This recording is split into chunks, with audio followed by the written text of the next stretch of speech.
Hey hello എല്ലാവർക്കും നമ്മുടെ പുതിയ വീഡിയോയിലേക്ക് സ്വാഗതം. അപ്പോൾ ഈ കഴിഞ്ഞ ദിവസം നമ്മൾ വീഡിയോയിൽ പറഞ്ഞു നിർത്തിയത് ഒരുങ്ങി നിൽക്കുന്ന വീഡിയോയിലായിരുന്നു നിർത്തിയത് നമ്മൾ കഴിഞ്ഞ വീഡിയോ. അപ്പോൾ എങ്ങോട്ടാണ് നമ്മൾ വന്നതെന്ന് ചോദിച്ചാൽ നമ്മൾ നേരെ മുത്തൂർ മഹാലക്ഷ്മിയിലോട്ടാണ് വന്നത്. ഇഷാൻകുട്ടൻ്റെ ബർത്ത്ഡേക്ക് ഡ്രസ്സ് എടുക്കാനായിട്ടാണ് നമ്മളിങ്ങോട്ട് എത്തിയത്. നമുക്ക് ഈ മഹാലക്ഷ്മിയിൽ ഒരു ഭയങ്കര ഇൻറ്റിമസി ഉണ്ട്. കാര്യം ഞങ്ങൾ രണ്ടുപേരെ വീട്ടിലെ കല്യാണ ഡ്രസ്സ് എടുത്തത് ഇവിടെ നിന്നായിരുന്നു. എൻ്റെ വീട്ടിൽ നിന്നും വിഷ്ണുട്ടൻ്റെ വീട്ടിൽ നിന്നും ഫുൾ ഡ്രസ്സുകളും ഞങ്ങൾ ഇവിടെ നിന്നായിരുന്നു എടുത്തത്. അടുക്കള കാണൽ, കല്യാണം, വീട്ടിലിടാൻ, നാട്ടിലിടാൻ എല്ലാവർക്കും അച്ഛൻ അമ്മ എല്ലാവർക്കും ഡ്രസ്സ് എടുത്തത് ഇവിടെ നിന്നായിരുന്നു. അതുകൊണ്ട് ഞങ്ങൾക്ക് ഇവിടെ ഒരു ഭയങ്കര ഒരു ഇൻറ്റിമസി ഉണ്ട്. ഇവിടെ വരുമ്പോൾ അന്ന് ആ കല്യാണ ഡ്രസ്സ് എടുത്ത ഓർമ്മകളൊക്കെ ഞങ്ങൾക്ക് ഇവിടെ വരുമ്പോൾ തോന്നുന്നത്.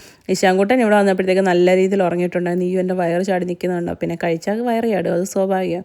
പിന്നെ വയറ് ചാടി എന്ന് പറഞ്ഞിട്ട് കാര്യമുണ്ടോ? ഒരിക്കലും ഇല്ല.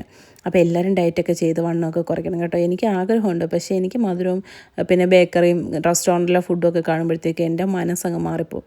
അതുകൊണ്ട് ഞാനിപ്പോൾ ആ വഴിക്ക് പോകാൻ ശ്രമിക്കാറില്ല. പിന്നെ കുറച്ച് കഴിഞ്ഞപ്പോഴത്തേക്ക് ഇശാൻകുട്ടൻ എഴുന്നേറ്റിട്ടുണ്ടായിരുന്നു. അത് പിന്നെ പറയാം. ഇത് കണ്ടോ, ബാപ്റ്റിസത്തിൻ്റെ ഡ്രസ്സിൻ്റെ മോഡലുകളാണ് കേട്ടോ. ഞങ്ങളിത് ആദ്യമായിട്ടാണ് ഇങ്ങനെ അടുത്ത് കാണുന്നത്. നമ്മളിങ്ങനെ വീഡിയോക്കകത്തൊക്കെ കണ്ടിട്ടുള്ളതേ ഉള്ളൂ. നമ്മുടെ അവിടെ ഒന്നും അങ്ങനെ ഇങ്ങനെ കോർഡിനേറ്റ് ചെയ്ത് വെച്ചിട്ടുള്ളത് ഞാൻ കണ്ടിട്ടില്ല. വിഷ്ണുവേട്ടനും കണ്ണൻ ഒക്കെ അവിടെ പോയി നിന്ന് സൂം ചെയ്ത് വീഡിയോ എടുക്കുന്നതാണിത്.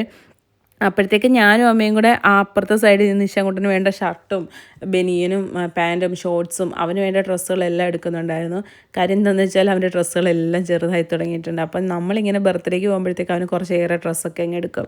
അവരവിടെ ബാപ്റ്റിസത്തിൻ്റെ സാധനം നോക്കിക്കൊണ്ടിരുന്നപ്പോഴത്തേക്ക് നമ്മളിവിടെ ഇശാൻകുട്ടനുള്ള ഡ്രസ്സൊക്കെ നോക്കിക്കൊണ്ടിരിക്കുകയാണ്. പിന്നെ ഞങ്ങൾ അവിടെ കിടക്കുന്ന കുർത്തയൊക്കെ വാങ്ങിച്ചാലോ കേക്ക് കട്ട് ചെയ്യാൻ. പക്ഷേ പിന്നെ ഓർത്താ വേണ്ട എന്നൊക്കെ വിചാരിച്ചു. പക്ഷേ അത് കാര്യമായി. അവൻ എഴുന്നേറ്റ് ഉടനെ തന്നെ പറഞ്ഞു ഞാൻ ഈ ഡ്രസ്സ് ഇടത്തില്ലെന്നുള്ള സത്യം. പിന്നെ അവിടെ പുറകിൽ ഹാങ് ചെയ്തേക്കുന്നത് നമ്മൾ ആദ്യം കണ്ടിട്ടില്ലായിരുന്നു. പിന്നെ നോക്കിയപ്പോഴത്തേക്ക് അതിനകത്തും കുറേ നല്ല ഡ്രസ്സുകളൊക്കെ ഉണ്ടായിരുന്നേ. ഷർട്ട് മാത്രം പോരാലോ, ടീഷർട്ടും ഷോർട്ട്സും പാൻറ്റും എല്ലാം വാങ്ങിച്ചിട്ടുണ്ടായിരുന്നല്ലോ. അപ്പോൾ അവിടെ നമ്മൾ നോക്കി കുറേ എടുത്തു വെച്ച് കഴിഞ്ഞപ്പോഴത്തേക്ക് ആശാൻ അങ്ങ് എഴുന്നേറ്റ് കേട്ടോ. എഴുന്നേറ്റ് കഴിഞ്ഞപ്പോഴത്തേക്ക് അങ്ങ് വല്ലാത്ത ഡെസ്പായി പോയി. കാര്യം ഉറങ്ങിയപ്പോൾ കാറിലായിരുന്നു, എഴുന്നേറ്റപ്പോൾ വേറൊരു സ്ഥലത്ത്. അത് പിള്ളേരല്ലേ, പെട്ടെന്ന് അവർക്ക് അങ്ങോട്ട് അക്സെപ്റ്റ് ചെയ്യാൻ പറ്റത്തില്ല. അപ്പോൾ അവിടെ നിന്ന് ഒരു ആൻറ്റി ഒരു പേപ്പറും പേനയൊക്കെ കൊടുത്തു. അപ്പോൾ ബാക്കിയുള്ളവർക്ക് ഡ്രസ്സ് എടുത്ത വീഡിയോ ഒക്കെ അടുത്ത വീഡിയോയിൽ കാണാം. ടാറ്റാ.